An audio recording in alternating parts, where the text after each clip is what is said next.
If you've read enough into the psychology of relationships, you'll soon come across a common tip: make the girl laugh. Now, some people are naturally funny, apparently yours truly here, whilst others are not. But like many things in life, humor can actually be learnt, and in this video, we will equip you with the necessary knowledge and know-how in how to make a girl laugh. Hi, welcome back to the channel. My name is Dr Aziz. I'm a psychology graduate of Cambridge University and a medical doctor. Firstly, why make a girl laugh? As Marilyn Monroe once said, if you can make a girl laugh, you can make her do anything. According to Dr. David Buss, a professor of psychology and pioneer in the fields of evolutionary psychology and human mating behavior, there are two theories that help to explain why women are turned on by men who can make them laugh. These theories are that number one, humor is a commitment signal, signaling a man's intent to maintain a mating relationship. Number two, humor is an indicator of good genes and a fitness indicator to display excellent cognitive function. From a strictly neurobiological perspective, when you make a joke, it engages the listener's prefrontal cortex, the thinking part of the brain, and when you then drop the joke or the punchline, the problem is solved and the addiction hormone dopamine is released. If you want her to get addicted to you, or anyone else for that matter, get working on your humor, and here are proven methods on how you can do that. Number one, teasing. Teasing can take many forms and is essentially the process of pointing to something about a woman and drawing either an absurd conclusion based on it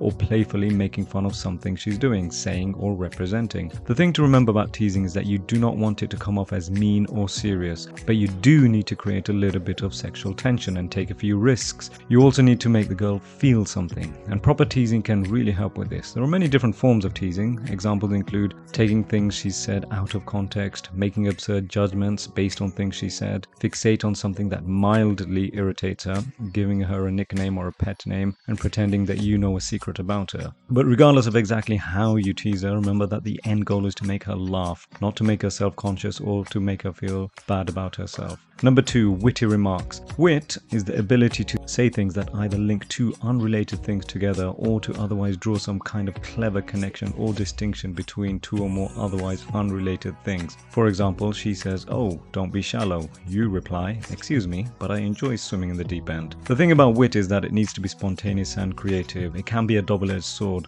You can't really learn it in a textbook, but like anything else, practice makes perfect. Number three, funny pop culture references. Being able to reference popular culture tells a woman something about how in the know you are about the world we live in. But when you combine it with humor and manage to make her laugh whilst using those pop culture references, well, that takes it to a whole different level. You can tie these references in with culture, religion, and other tropes. Needless to say, the girl needs to be familiar with your references, and you have to be careful. You are treading dangerous ground here, but if you can pull it off, it can work wonders. Number four, humorous voice inflection. Voice inflection can be described as the variation of your voice. So we're talking about tones, pace, pitch, modulation, and intonation as you speak, and some people are really good at manipulating it for comedic effect. Humorous voice inflection is the art of manipulating your voice to be humorous, larger than life, entertaining, or even just downright ridiculous or absurd. The same joke cracked by someone with the right voice intonation will make an audience explode with laughter, whilst cracked by someone else in a blander tone will just cause awkward silence. What's the trick? Find a good role model, listen to their intonations and learn from them. Jerry Seinfeld is a master at voice inflections, a good one to learn from. Number five, the art of comedic storytelling. Telling funny, over-the-top stories is an awesome way to inspire laughs. I also think it's one of the easiest ways to provoke humor without taking a huge risk, because if you tell an interesting story and it ends up not being funny, you at least told a story. But if you can elicit a giggle or two during the affair, well, all the better.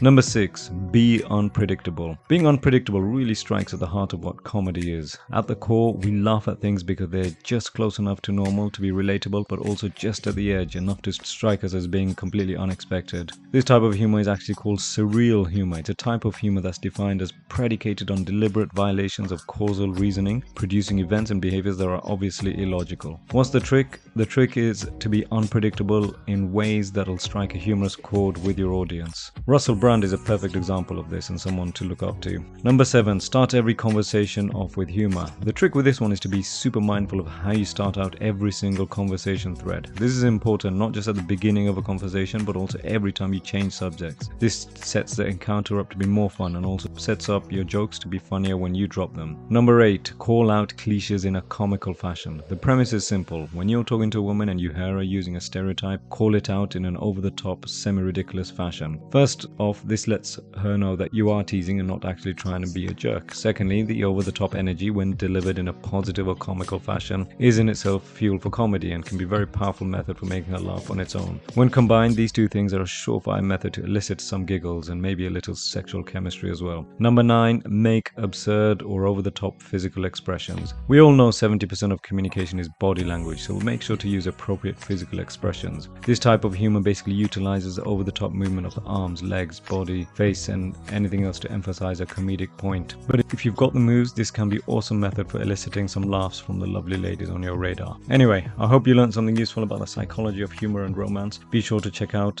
these other related fun animated summaries on the psychology of love and romance, and I'll link them here for you absolutely free. Anyway, I hope you learned something useful and enjoyed this summary. If you want to keep learning about psychology, medicine, or life hacks, hit the like, subscribe, and notifications button. Any suggestions or comments, feel free to post below. Until next time, stay safe.